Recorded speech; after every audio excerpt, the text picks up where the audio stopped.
Eskola publiko sendo eta indartsu bat Europako estandarretara hurbiltzen gaituen elementu estrukturala da.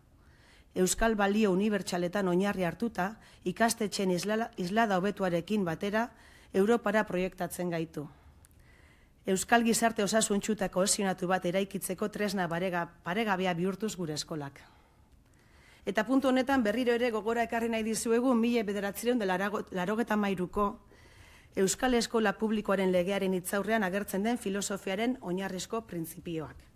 Anitza, elebiduna, demokratikoa, euskal gizartearen zerbitzura dagoena, gizarte eta kulturan bere ingurunean errotua, partaidetzaskoa, ezberdintasunen berdintzailea bai eta dibertsitateen bateratzailea.